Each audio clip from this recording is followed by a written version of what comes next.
Hello friends, this is Chetan. News ये है कि रिसेंटली अमेरिका ने ये कहा कि चीन और भारत जेनोफोबिक कंट्रीज हैं और इन देशों के आर्थिक विकास की रफ्तार इसलिए धीमी है क्योंकि ये नफरत फैलाते हैं। बहुत ही बड़ी ये न्यूज़ है जो भारत के इंटरेस्ट को सीधे सीधे प्रभावित करती है। जो बाइडन ने भारत, चीन, जापान और रूस पर निशाना साधते हुए ये भी कहा कि ये देश विदेशियों से नफरत करते हैं जबकि अमेरिका नहीं करता, और इसके लिए अमेरिका ने जेनोफोबिया टर्म्स का यूज भी किया।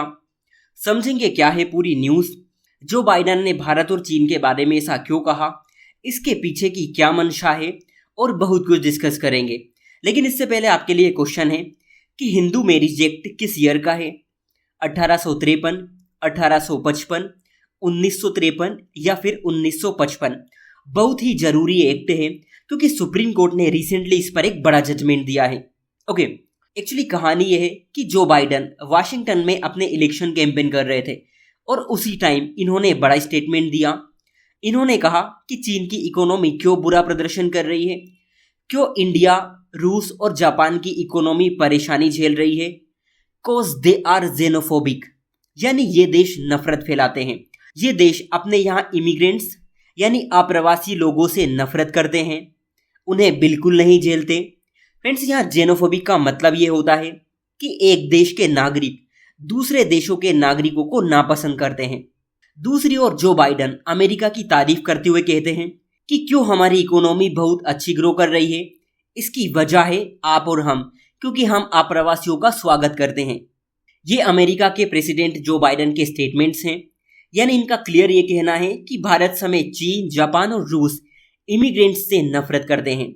क्या सच में ऐसा है? सीधा सीधा सफेद झूठ बोल रहे हैं। और अगर इतने बड़े देश के राष्ट्रपति इतनी बेवकूफ़ी भरी बातें करते हैं तो आप इसे क्या कहेंगे? मुझे तो हंसी आ रही है। मतलब इतनी बेशर्मी कहाँ से आती है इन लोगों के पास? खैर, इस पर हम बात करेंगे। फ्रेंड्स, पिछले महीने इंटरनेशनल मॉनेटरी फंड, जिसे हम IMF कहते हैं, इसने कहा था कि 2024 में इकोनॉमिक ग्रोथ ज़्यादातर कंट्रीज की कम रहने वाली है, जिसमें भारत की 6.8, जापान की 0.9 और अमेरिका की 2.7। अगर हम अमेरिका, भारत और चीन की अर्थव्यवस्था की तुलना करें तो अमेरिका की अर्थव्यवस्था अभी लगभग $29 ट्रिलियन की है, वहीं चीन की लगभग 19 ट्रिलियन और भारत की लगभग 4 ट्रिलियन। ये मोटा मोटा आंकड़ा है।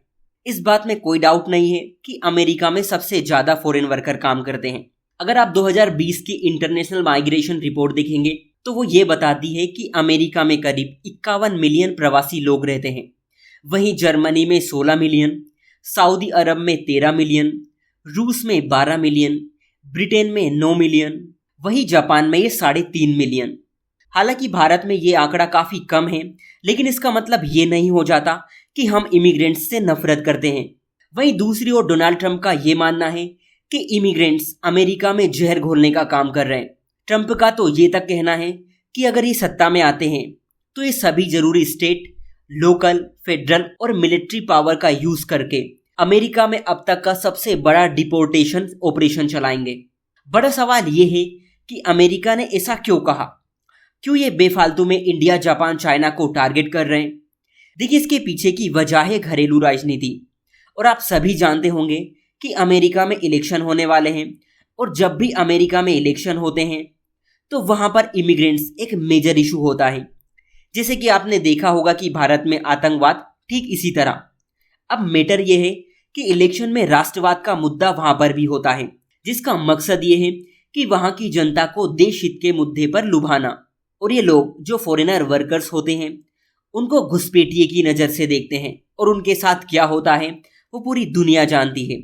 आप हर कभी ये न्यूज़ सुनते होंगे कि अमेरिका में इंडियंस की डेथ हो गई, उन्हें मार दिया गया। इस पर मेरा प्रॉपर वीडियो भी है, आपने देखा होगा। इलेक्शन के टाइम हर नेता फॉरेन वर्कर्स पर लगाम लगाने की बात करता है, बस कहने का तरीका इनका अलग अलग होता है।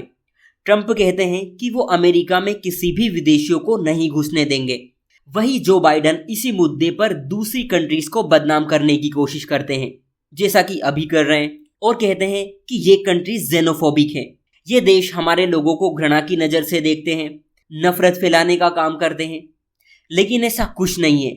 बस ट्रंप और बाइडन वहां के लोगों को ये दिखाना चाहते हैं कि उन्हें वहां के लोगों की कितनी फिक्र है उन्हें ऐसा फील करवाया जाता है कि जो गवर्नमेंट सत्ता में आएगी वो सिर्फ वहां के लोगों को प्रायोरिटी में रखेगी, और यही रीजन है जिसके चलते ये भारत और चीन को बदनाम करने की कोशिश कर रहे हैं। सो आज के लिए इतना ही। Thank you.